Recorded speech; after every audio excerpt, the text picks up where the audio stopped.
Bonsoir, c'est Jean-Camille, votre courtier en assurance. Je vais vous faire part d'un cas que j'ai rencontré il y a quelques semaines et que j'ai eu à partager avec un confrère qui rencontrait ce même cas avec lequel j'ai réfléchi sur mon retour d'expérience et nous avons solutionné le problème qu'il rencontrait. Alors je me suis dit que ce serait intéressant de vous en parler parce que cela pourrait vous être utile dans la résolution de vos litiges en la matière. De quoi s'agit-il ? Il s'agit de la résiliation de vos contrats d'assurance. Très souvent, en agence, plusieurs clients me disent oui, mais on peut résilier nos contrats à tout moment, la loi s'est assouplie maintenant, il n'y a pas de raison que l'autre assureur me retienne. C'est vrai, il y a eu beaucoup d'évolutions réglementaires, juridiques en matière de résiliation de nos contrats d'assurance. Attention, toutefois, il y a des nuances à respecter et il y a des équivoques à lever, d'où l'objet de cette vidéo.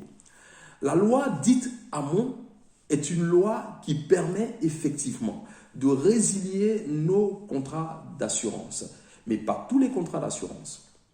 En effet, les contrats d'assurance, les contrats de garantie accident de la vie, protection juridique, propriétaire non occupant ou encore les contrats professionnels ne sont pas concernés par la loi Hamon, tout simplement. Ce sont des contrats qu'on résilie à échéance et nous allons en parler tout à l'heure. Lorsque votre contrat a 12 mois révolu auprès d'un assureur pour un bien, eh bien, vous pouvez demander sa résiliation. Je dis bien, vous pouvez demander parce que dans le cas de la loi Hamon, il y a deux types de contrats qui sont concernés. Il s'agit des contrats d'assurance habitation et des contrats d'assurance automobile. Vous vous êtes rendu compte que ce sont des contrats qui sont soumis à l'obligation d'assurance. Donc, le fait de demander la résiliation signifie que la charge de la résiliation ne vous incombe pas, mais elle incombe à l'assureur repreneur.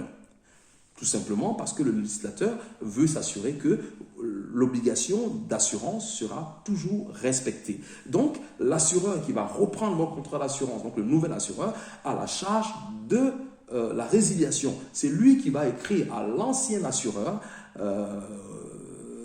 pour justement résilier votre contrat. Avant les 12 mois, la loi Châtel vous permet de résilier votre contrat à échéance. Ça veut dire que la loi a obligé, depuis la loi Châtel, je crois que c'est en 2008, a obligé les assureurs à vous informer que votre contrat arrive bientôt à échéance et que vous pouvez le résilier dans les 20 jours qui arrivent. Et si vous ne le faites pas, il y aura ce qu'on appelle la tacite reconduction. Ça veut dire la reconduction automatique du contrat. Quand vous n'avez pas eu le temps de le faire, eh bien, vous tombez sous le coup de la loi Hamon. Mais rappelez-vous, ce n'est pas à vous qu'incombe la charge de la résiliation.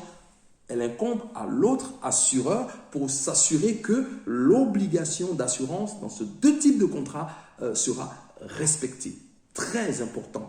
Il y a un autre contrat qui peut être résilié passé 12 mois également, c'est le contrat d'assurance santé, donc la mutuelle, comme on dit communément. Donc la mutuelle peut être, par contre, pour le coup, là vous pouvez le résilier vous-même parce que la mutuelle ne répond pas à une obligation d'assurance.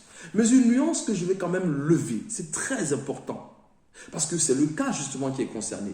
Il ne faudrait pas qu'un assureur intervienne dans la résiliation de votre contrat si vous n'avez pas encore atteint 12 mois d'ancienneté auprès de l'autre assureur, de l'ancien assureur. Attention, avant les 12 mois, je rappelle, c'est vous qui en avez la charge, qui avez la charge de la résiliation. Passé les 12 mois, c'est l'autre assureur, l'assureur repreneur, qui a la charge de la résiliation.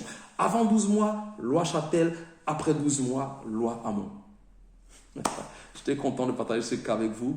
Je vous dis à très bientôt. Ciao.